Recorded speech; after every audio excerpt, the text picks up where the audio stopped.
Hey ladies, I'm going to go over another how-to. Remember to subscribe to my videos if you want to get more how-tos on exercise that you can do at the gym and at home.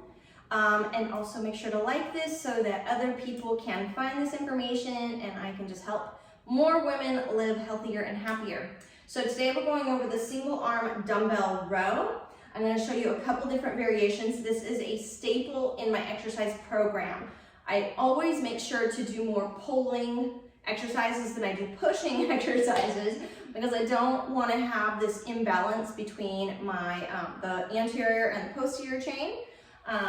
Doing more pulling exercises helps us with those muscle imbalances that we can often get from poor posture due to sitting, whether it be at a desk or if you're driving, being on our phones, computers, all that stuff. So we want to make sure that we're working those pulling exercises or back muscles. So, okay, I'm going to actually do a knee supported version. I'm going to show you a couple different variations, but I've got my dumbbell. So when you're using a bench, you're going to set one knee onto the bench.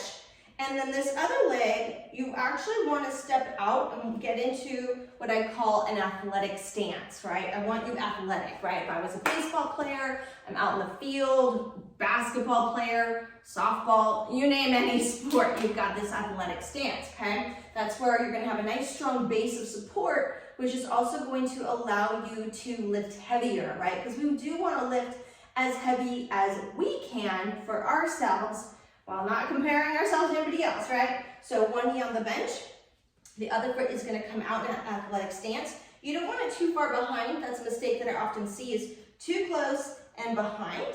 So, you know, it can be slightly behind, that's fine, but make sure that it's out here because we actually want to use our core. We don't want to just lean onto the bench.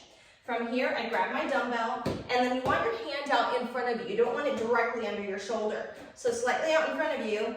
And then what you also don't want to do is shrug that shoulder into your ear. I often see that where people are just loosey-goosey in that shoulder. You actually want to push into the bench, drive your shoulders away from your ears, right? Sink down into the floor, get grounded. Now the first thing, one of the things I do is make sure that I find neutral in my tailbone. I don't want to just let my hips get into, or my back get into extension. You just want to stay neutral. So we want to engage our core, find neutral in our hips, pack the shoulders down and away from the ears.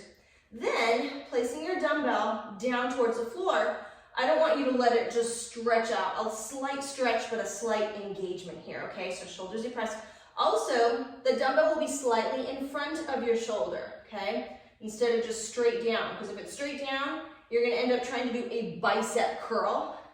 Bicep curl, the shoulder's going to internally rotate. We're actually not going to be working that lat and other supporting back muscles, okay?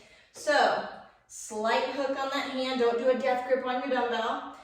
Out in front of you slightly, neutral, straight line through the head, neck, and spine, so don't have your eyes up. Tuck your chin a little bit. And then from here, bring it towards your hip. Now, I like to actually come out slightly with my elbow. You don't want to come in super close to the body. You're actually going to get a little better engagement and less potential internal rotation. If you just come out here, just leave a little gap, maybe 30 degrees, not necessarily 45, but not right here, okay? So here's what it'll look like. Out in front of the shoulder. Inhale. Exhaling up. I like to imagine my back muscles getting tighter and tighter and tighter, almost like they're pushing the air out, okay? So that's your single arm row using the bench. Now, if you don't have a bench, and just another variation that I really like to use because the bench is more supportive when you're lifting heavier. If we want less support, it just means we have to use all our stabilizers in our body more, which is a good thing. So I think this is where, you know, for one program for 4 weeks, I'll do the bench version, and maybe for another 4 weeks later on, I'll do the non-bench version. For this version, your hand will go out in front of you. Make sure that it's not too low because otherwise your dumbbell will end up hitting the floor from all the way down here, okay? So hand in front of you on any object. You can go parallel with your feet or in something called a warrior stance where your feet are slightly staggered, okay? but you just want to make sure your low back's neutral, your hips are neutral. All the other principles still apply. I'm going to go in towards the midline of my body, so don't come out here. So whether your feet are together, start in the midline of the body here, and then pull out towards that hip. And I guess one variation or nuance, I should say, of the staggered stance is you're not going to hit your hip, right? Especially depending on the size of your dumbbell that you're using, especially when you get really strong and the dumbbells just get bigger, okay? So, whew, that is your single arm row. Lots more to share. Come back here, we'll go over other variations. And if you have any questions, let me know. Let me hear your comments down below, but definitely incorporate this with various rep ranges, various sets, and we'll see you on the next one. Thanks for watching.